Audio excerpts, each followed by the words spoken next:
Jeromel falou há pouco e anunciou a aposentadoria no final da temporada, Felipe Duarte. É uma manhã de anúncios importantes aqui no CT Luiz Carvalho. Teve treino do Grêmio também, início dos trabalhos para projetar o time contra o Fortaleza, com retornos, anúncio da Arena de aumento da capacidade para o jogo da próxima sexta, mas o anúncio mais importante partiu de Pedro Jeromel, que ainda ontem procurou a diretoria do Grêmio, o pessoal da assessoria de imprensa, e pediu para convocar uma entrevista coletiva onde ele anunciaria, para deixar tudo muito transparente, que em dezembro encerrará sua carreira de atleta profissional. Vamos ouvir o pronunciamento feito por Jeromel antes da entrevista coletiva concedida há pouco aqui no CT Luiz Carvalho. Chegou ao Grêmio em 2014, contratação é Rui Costa, né, Felipe? Rui Costa, o executivo de futebol do Grêmio naquela ocasião, chegou até com um certo grau de desconfiança, porque não era conhecido do grande público. Teve aquela famosa entrevista de um repórter, de um jornalista espanhol ao Rodrigo Oliveira, né? Dizendo que era muito malo. Muito malo por abaixo, muito malo por arriba. E aí o que a gente viu foi justamente um zagueiro que entra para a história do tricolor, né? Vamos ouvir então, Jeromel? Vamos ouvir o pronunciamento de Jeromel antes da entrevista coletiva. Eu gostaria de comunicar a vocês que eu decidi me aposentar no final do ano.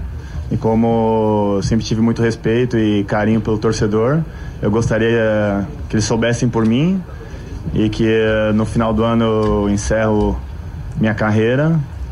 E a imprensa não acompanha os treinos aqui diariamente, então eles não sabem, não tem mais, a torcida não consegue saber tudo o que acontece, mas que eu sei que ainda faltam 2 meses para terminar o ano e eu vou continuar fazendo o meu melhor, como eu sempre fiz nessa última década aí, pelo Grêmio, para ajudar no que for possível.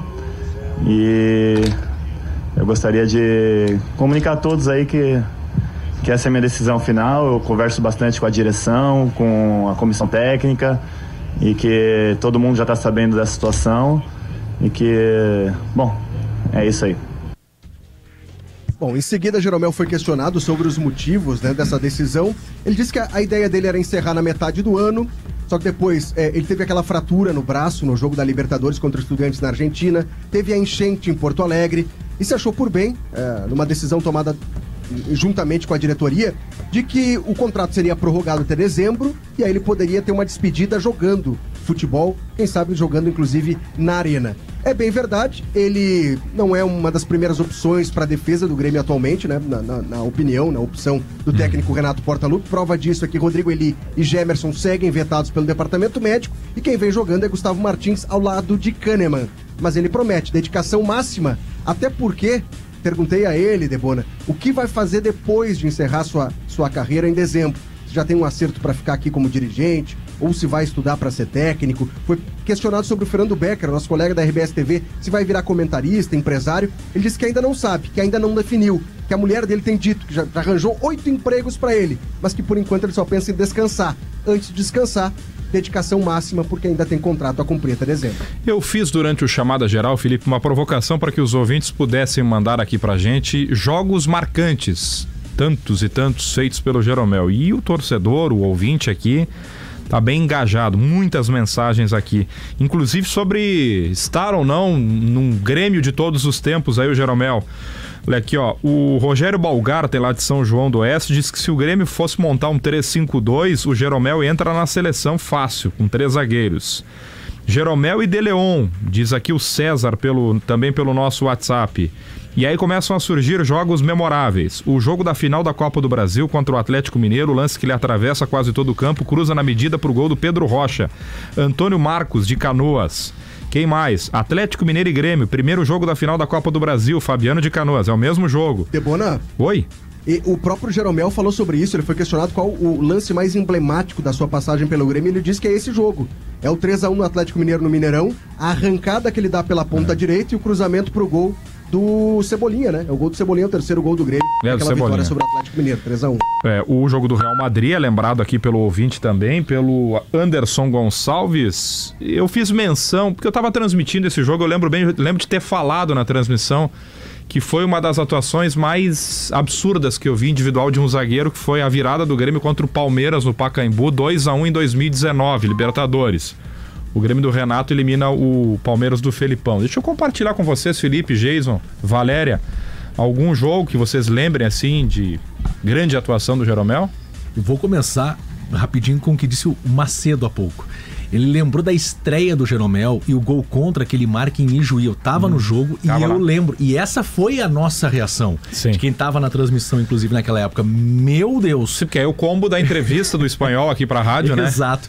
E aí vem a imagem do Jeromel marcando aquele gol contra o São Luís em Ijuí. E realmente ali deu um susto. Mas depois, Debona, se transformou num dos grandes nomes da história recente de conquistas importantes do Grêmio e a memória é ele, eu acho que com a dupla dele. O Kahneman. Acho que um tá junto ao outro. E as imagens deles comemorando as conquistas, abraçados nas taças que o Grêmio conquistou com essa dupla, eu acho que é o maior símbolo dessa história vitoriosa do Jeromel vestindo a camisa do Grêmio.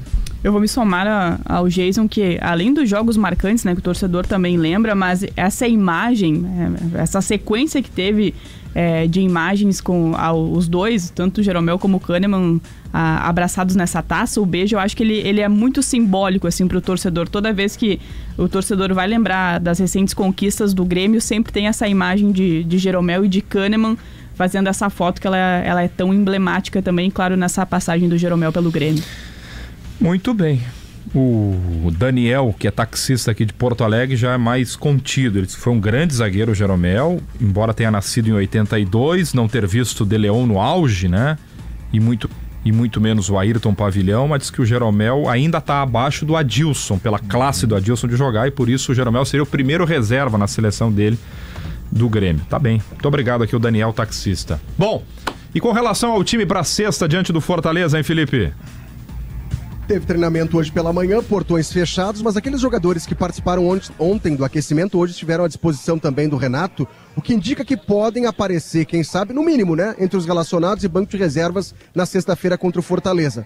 Falo de Diego Costa, que cumpriu suspensão na última rodada, Soteldo, que foi preservado da viagem, Fábio e Pavon, esses dois últimos liberados pelo departamento médico, lateral direito Fábio e o Pavon atacante, que era titular e não atua desde a eliminação na Libertadores para o Fluminense. Quem continua de fora, Gemerson e Rodrigo Eli. Lembrando que Renato tem problemas para escalar esse time porque Vilha Sante, Monsalve e Marquezin estão suspensos. Não poderão enfrentar o Fortaleza. O Grêmio tem mais alguns dias de trabalho pela frente para encarar o Fortaleza na próxima sexta com aumento de público. Esse foi um outro anúncio feito hoje pela manhã pela Arena.